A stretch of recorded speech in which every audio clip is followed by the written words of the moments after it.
Assalamualaikum warahmatullahi wabarakatuh.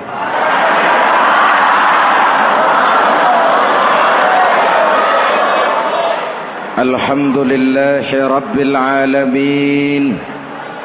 Wassalatu wassalamu ala asyrafil mursalin Sayyidina wa maulana Muhammadin wa ala alihi wa sahbihi ajmain, amma ba'du.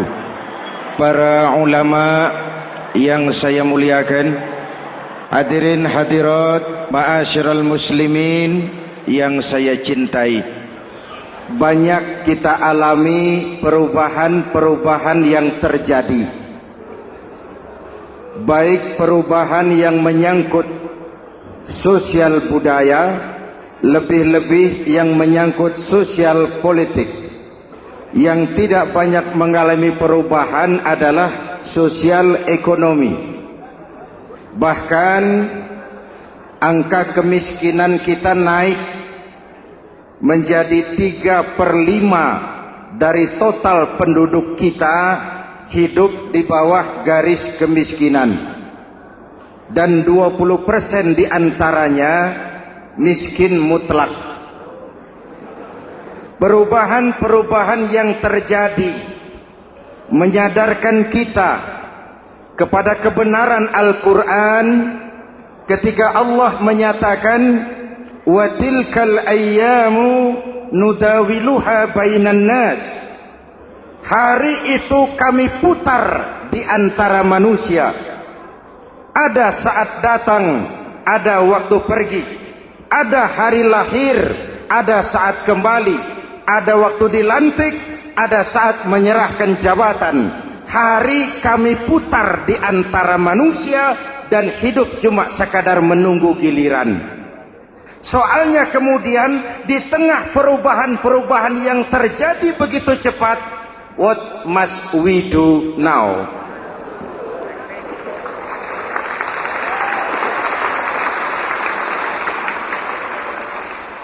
Saya juga nggak ngerti itu. Yang penting kan penampilan. Saudara-saudara kaum muslimin di seluruh tanah air, jadi pemimpin adalah pelayan bagi orang yang dipimpinnya. Okelah, perbaikan ekonomi, pembukaan lapangan kerja baru kita serahkan kepada pemerintah, karena kita percaya mereka orang-orang terpilih belaka yang dipilih dengan kepercayaan akan mampu membawa rakyat keluar dari kesulitan. Amin. Tugas kita sekarang di zaman susah meluruskan akidah. Jangan sampai mbah dukun yang naik ke permukaan. Betul?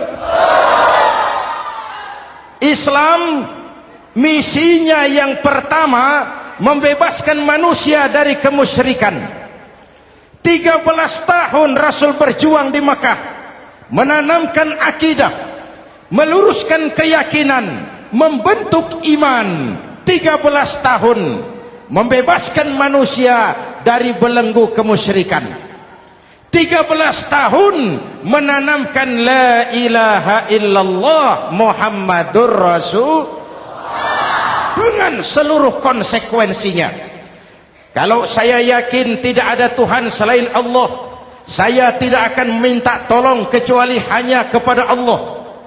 Saya tidak akan pernah takut kecuali hanya kepada Allah. Saya tidak akan menggantungkan hidup kecuali hanya kepada Allah.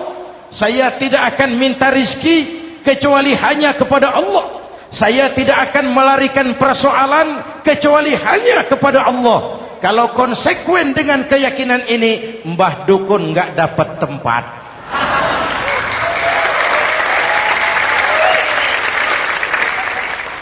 Akur? Ayo lihat secara sederhana. saya sandaran di tiang, tiangnya ambruk, sayanya jatuh. Saya sandaran di tembok, temboknya runtuh, saya juga runtuh. Saya sandaran kepada orang kaya, dia jatuh miskin, saya bangkrut. Saya sandaran kepada jenderal, dia pensiun, saya selesai. Tapi kalau saya sandaran hanya kepada Allah, Allah tidak akan pernah miskin, Allah tidak akan pernah lumpuh, Allah tidak akan pernah terpuruk, dan Allah tidak akan pernah berkurang kekuasaannya.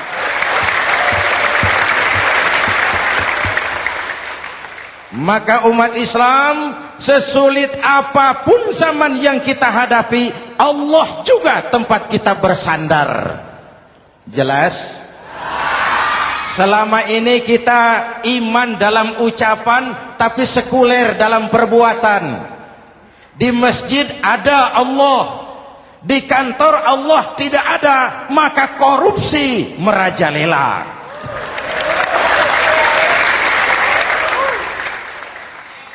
Di masjid ada Allah, di pasar Allah tidak ada, maka timbangan tetap curang.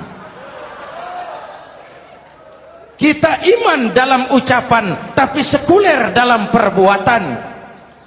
Oleh karena itu, sesulit apapun zaman yang kita hadapi, iman jugalah pegangan kita, Allah juga tempat kita bersandar. Boleh zaman berubah, akidah jangan sampai goyah. Karena iman kita hidup, untuk iman kita berjuang, dan dalam iman kita ingin kembali menghadap Allah Subhanahu.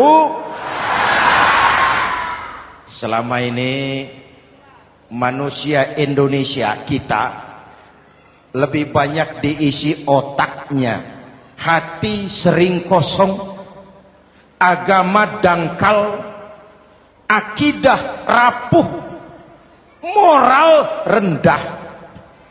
Memang kemudian muncul banyak orang-orang pintar, cuma sayang tidak benar.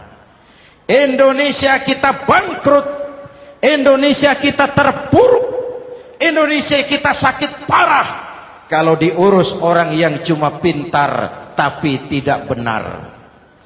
Kita perlu orang-orang pintar, tapi kita lebih perlu orang benar. Jelas? Kalau cuma pintar tapi tidak benar, itu yang sering saya sampaikan, nanti disuruh ngurus beras malah nimbun beras.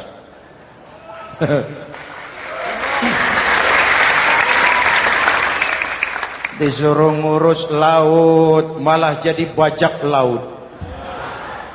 Disuruh ngurus hutan rame-rame jadi orang hutan. Jutaan hektar hutan Indonesia kita ini merupakan kekayaan sumber daya alam kita yang harus digunakan bagi sebesar-besar kemaslahatan rakyat. Yang disuruh ngurus hukum malah bikin hukum seperti pisau, tajam ke bawah, tumpul ke atas.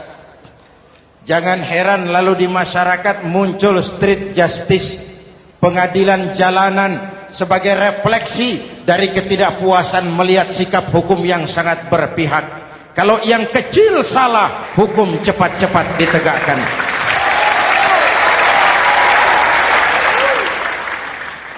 Lihat saja sekarang ini, kalau orang terkenal banyak uang punya masalah, antri yang bela. Betul? Tapi saudara lihat si Marsinah di Jawa Timur, si Sengkon dan Karta di Jawa Barat, si Udin Bernas wartawan Jogja, terseok-seok mencari keadilan, sampai hari ini urusannya masih remeng-remeng. Kenapa bisa begitu? Jawabannya sederhana, tidak ada fulus. Ada fulus mulus, tidak ada fulus manfus. Betul? Jangan sampai para penegak hukum kita terjebak pada lagu baru, maju tak gentar membela yang bayar. Biar bertentangan dengan nurani, biar bertentangan dengan public opini, biar bertentangan dengan rasa keadilan. Siapa yang bayar, itulah majikan. Mau benar atau salah, belain terus. Kalau seperti inilah hukum kita, mafioso keadilan akan tetap gentayangan. Hadirin yang saya hormati, 13 tahun beliau berjuang di Mekah, meluruskan keyakinan, memantapkan akidah, meneguhkan iman. Dari situ segalanya dimulai, dan ke situ segalanya akan menuju. Intan paling mahal, mutiara paling berharga, tidak lain adalah nilai-nilai keimanan. Kalau itu sudah tergadai, apalagi yang bisa kita banggakan dalam kehidupan ini? Kita merasa harta kita berharga, belum ada artinya ketimbang iman. Kedudukan kita punya nilai pun belum ada artinya ketimbang dengan nilai-nilai keimanan. Itu intan paling mahal, itu mutiara paling berharga. Harta baru ada manfaatnya kalau dilandasi dengan iman. Jabatan dan kedudukan baru terasa gunanya kalau dilandasi dengan keimanan. Kalau jabatan lepas dari iman, yang akan lahir Fir'aun baru. Jelas? Kalau harta terlepas dari iman, yang akan muncul adalah konglomerat Korun. Kalau ilmu pengetahuan terlepas dari nilai dasar keimanan, maka yang akan muncul adalah ilmuwan pelacur yang menyalahkan yang benar, membenarkan yang salah untuk kepentingan pribadi. Dan kondisi seperti itu tidak akan membuat kita makin sehat. Oleh karena itu, pada kesempatan ini, pesan pertama saya, menghadapi zaman susah, tetap jaga akidah. Tetap pelihara keyakinan. Kesulitan bukan untuk ditakuti, untuk diatasi. Hidup adalah kerja keras, bukan keajaiban. Perubahan tidak akan datang hanya dengan simsalabim abragadabra. Perubahan tidak akan muncul hanya dengan berandai-andai. Perubahan tidak akan turun dari langit seperti turunnya embun di waktu malam. Perubahan adalah kerja keras. Sehingga Al-Quran membimbing kita, innallaha la yughayyiru ma biqaumin hatta yughayyiru ma bi anfusihim. Allah tidak akan mengubah keadaan suatu bangsa kalau mereka tidak mau mengubah apa yang ada di dalam diri mereka. Yang ada di dalam diri itu rule of thinking, state of mind, cara kita berpikir, cara kita memandang kehidupan, cara kita mengatasi persoalan. Hadirin yang saya hormati, inilah iman. Berangkat dari ini kita menyadari, ini ujian buat kita rakyat. Dan kita rakyat Indonesia ini kalau sama susah sih sudah kenyang. Ya Pak? Ya Pak? Kita ini sebagai bangsa mengalami apa yang disebut oleh Bung Karno up and down. Naik, turun, timbul, tenggelam, pasang, surut. 350 tahun dijajah oleh Belanda, kita susah. Berangkat Belanda, masuk Jepang, susah lagi. Pergi Jepang, datang nikah, susah lagi. Lalu kita merdeka, dirongrong oleh berbagai pemberontakan, susah lagi. Makan bulgur, antri minyak. Lalu PKI berontak, susah lagi. Muncul orde baru, lama-lama susah lagi. Orde baru selesai, naik reformasi, mulai repot nasi, susah lagi.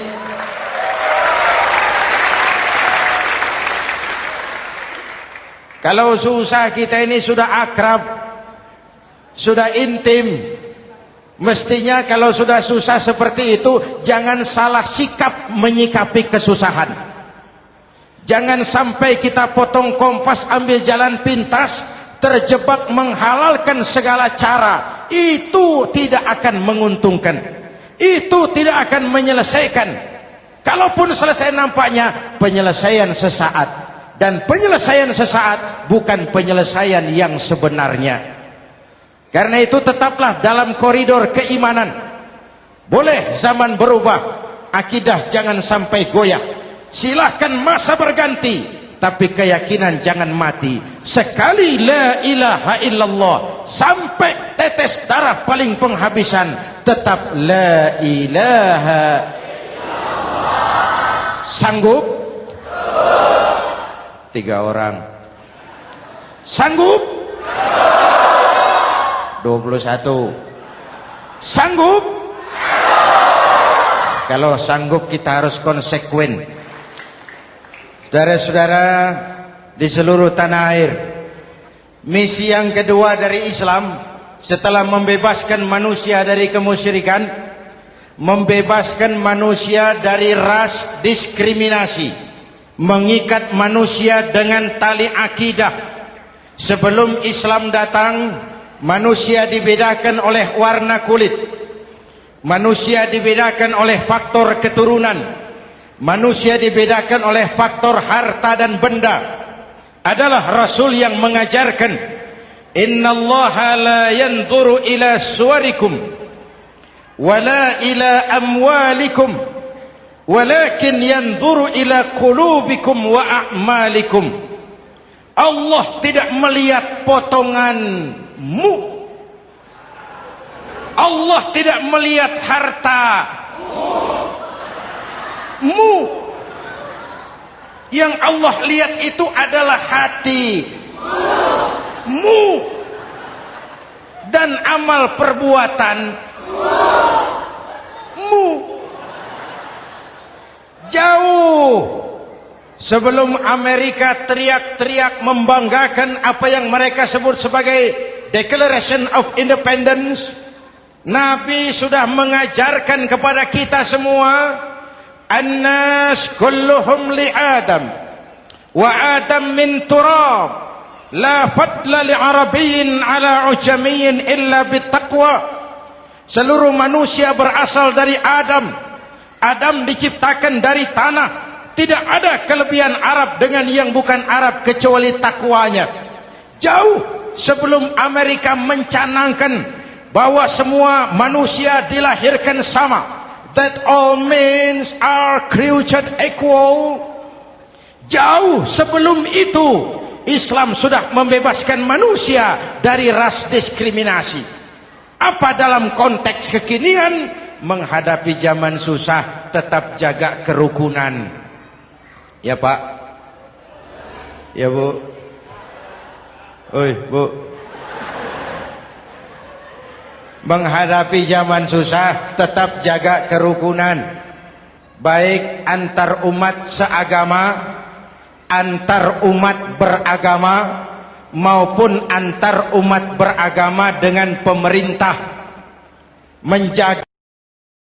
Menjaga kerukunan. Jangan saling sikat sikut di antara kita. Sebab kalau sudah rukun, saya ajak berhitung. 1 ditambah 1 sama dengan, itu matematika namanya. Hasilnya pasti. Tapi angka sosial hasilnya aneh. Saya ubah jadi angka sosial. Ayo kita berhitung lagi. 1 orang takut ditambah 1 orang takut sama dengan 2 orang setengah berani. Kenapa setengah berani? Karena sudah berdua. Tadi kan takut sendiri. Kalau sama-sama takut berkumpul jadi setengah berani. Kalau ditambah 1 orang takut lagi, 1 orang takut ditambah 1 orang takut ditambah 1 orang takut sama dengan 3 orang berani. Kenapa jadi berani? Karena sudah bertiga. Kita yang lemah, kita yang marginal, kita yang dikucilkan, bahkan kita yang dilecehkan, kalau mau rukun kita akan kuat dan tidak bakal dipermainkan orang.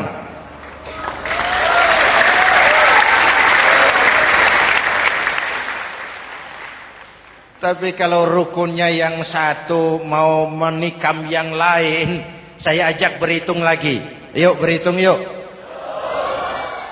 1 ekor ayam ditambah 1 ekor musang sama dengan 1 ekor musang. Kemana ayamnya? Dimakan musang. Betul nggak nih hitungan? Ayo kita hitung lagi. 1 ekor ayam ditambah 1 ekor musang sama dengan 1 ekor musang. Kemana ayamnya? Dimakan musang. Jadi kalau kita suka kumpul dengan orang yang mau makan kita, selesailah kita.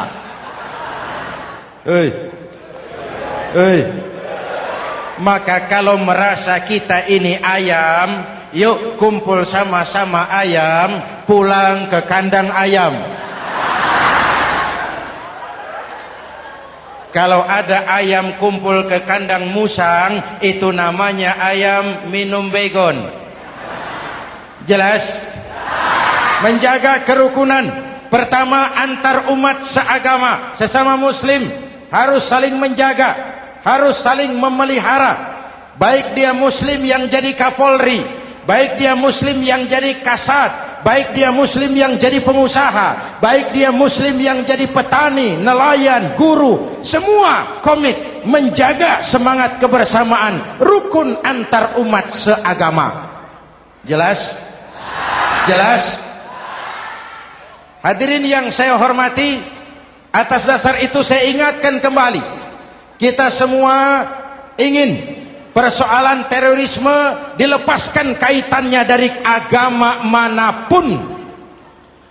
Tidak ada kaitannya terorisme dengan Islam, dengan Kristen, dengan Hindu, dengan Buddha. Tidak ada kaitannya terorisme dengan pondok pesantren.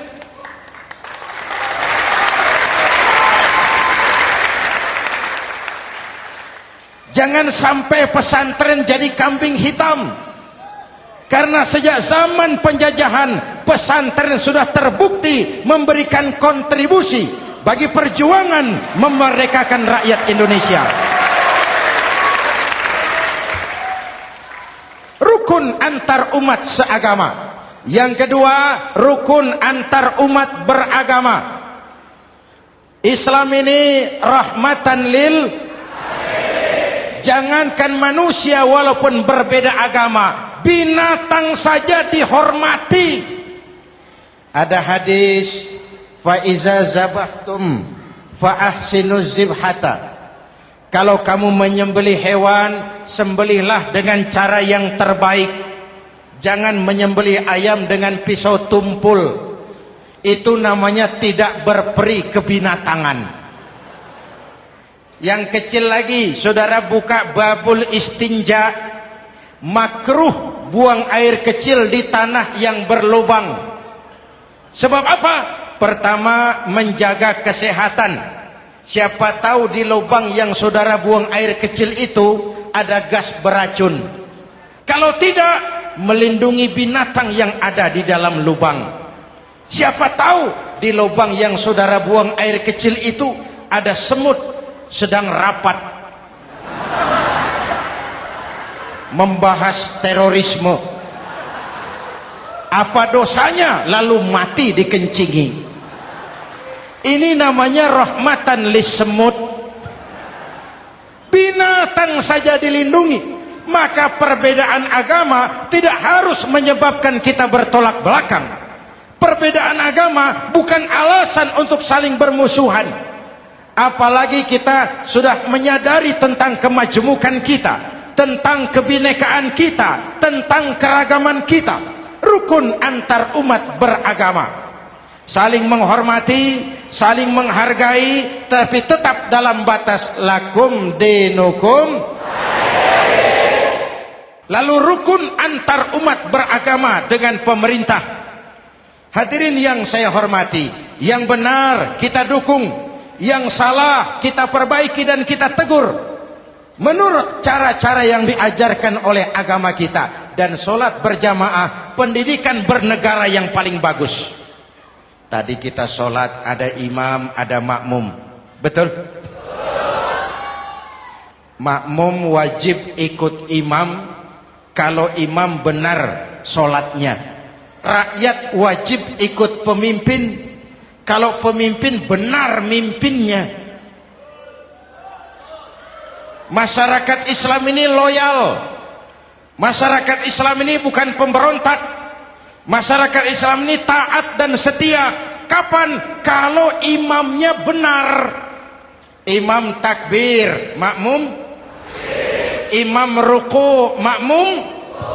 Imam i'tidal, makmum. I'tidal. Imam sujud, makmum. Tapi kalau imam keliru, mestinya imam ruku malah sujud. Salah imam ini. Tegur.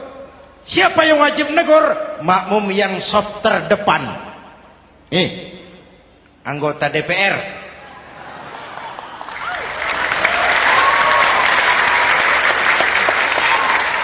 Ini wakil-wakil makmum ini, saf di depan ini. Kalau imam keliru mereka paling tahu. Ngomong. Tegur. Bagaimana negurnya? Ada aturan main. Mestinya ruku, imam sujud. Salah ini imam. Subhanallah. Kan begitu negurnya. Betul? Tidak boleh juga imam keliru, makmum emosi. Main pegang. Weh, makmum salah. Hoi, hoi. Kacau sholat. Betul? Anggota dewan ini, saf di depan. Itu kalau imam keliru. Satu saat imam buang angin. Namanya manusia bisa buang angin toh. Apa makmum lalu berkata, demi kesetiaan saya kepada imam, imam buang angin, saya lebih keras lagi. Itu namanya fanatisme buta, loyalitas yang goblok. Imam buang angin, minggir. Iyyaka na'budu wa iyyaka nasta'in. Sampai situ imam buang angin, minggir imam. Lalu saf yang di depan maju. Tidak usah bikin solat baru, teruskan pekerjaan imam. Ihdinas siratal mustaqim. Teruskan. Kenapa? Kalau bikin solat baru lagi, nanti buang angin lagi. Bikin lagi solat. Kapan selesainya solat? Kapan selesainya membangun negara ini? Yang penting imam tahu diri, buang angin, minggir.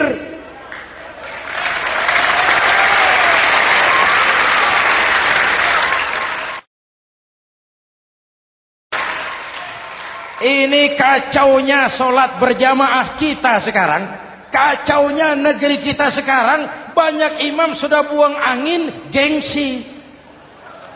Diam aja merasa nggak punya salah. Dikasih tahu sama makmum, imam tadi buang angin ya, malah jawab sedikit. Apa kalau sedikit lalu tidak batal solat itu? Mekanisme kehidupan sosial yang diatur lewat tuntunan solat berjamaah. Sehingga Nabi berpesan, kun imaman muta'an au ma'muman muti'an fala takun thalisan jazu'a. Kalau jadi pemimpin, jadilah pemimpin yang ditaati. Kalau jadi makmum, jadilah makmum yang mentaati. Jangan jadi golongan ketiga pemecah belah. Di depan tidak jalan, di belakang takut, ditaruh yang di tengah, di depan didorong, yang belakang ditendang.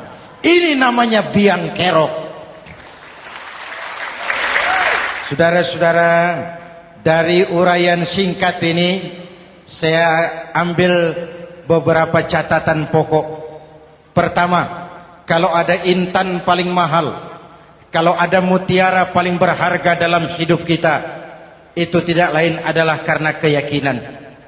Hidup jadi indah, hidup jadi berharga, hidup jadi berarti kalau didasari atas sebuah keyakinan.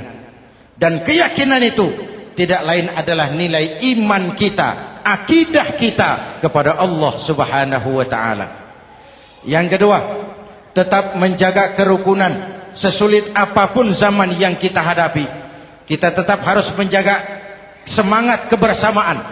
Kita harus tetap menjadi lem perekat yang menjaga keutuhan, baik sebagai bangsa maupun sebagai umat. Perbedaan adalah wajar, harus dihormati sebagai ciri kehidupan berdemokrasi. Tapi jangan perbedaan menjadi sebab kita bermusuhan, dan jangan perbedaan menyebabkan kita saling berpecah belah. Hormati perbedaan, jangan perbedaan dipandang sebagai permusuhan.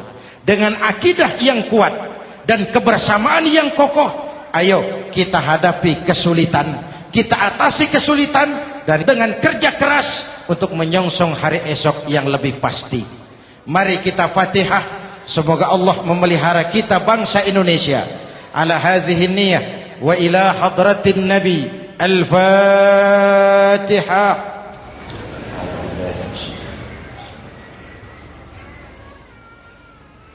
Iyyaka na'budu wa iyyaka nasta'in. Ihdinas siratal mustaqim. Siratal ladzina an'amta 'alaihim. Bismillahirrahmanirrahim. Amin. Alhamdulillahi rabbil alamin.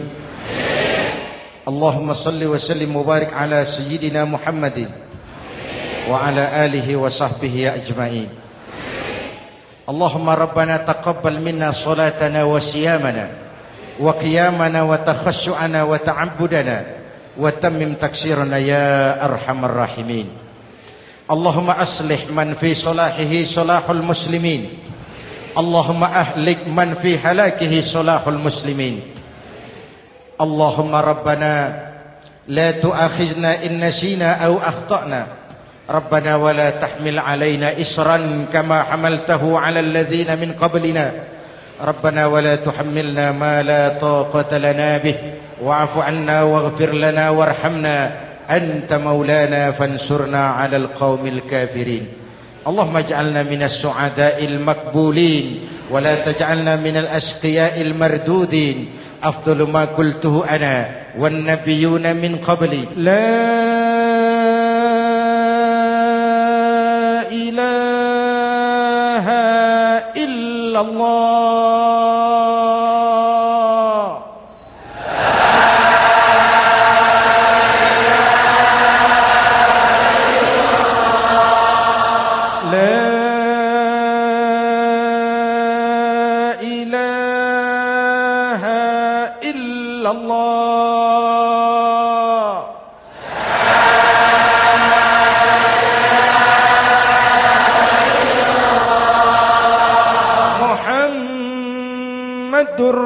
Rasulullah.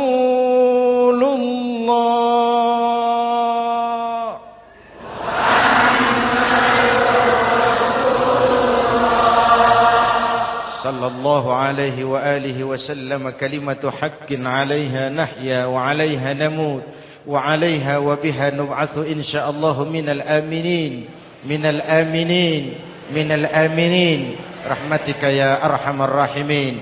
Sallallahu ala sayyidina Muhammad wa ala alihi wa sahbihi ajma'in. Ana rabbika rabbil izzati amma yasifun. Salamun alal mursalin. Walhamdulillahi rabbil alamin. Jumpa lagi di lain kesempatan insyaallah. Wassalamualaikum warahmatullahi wabarakatuh.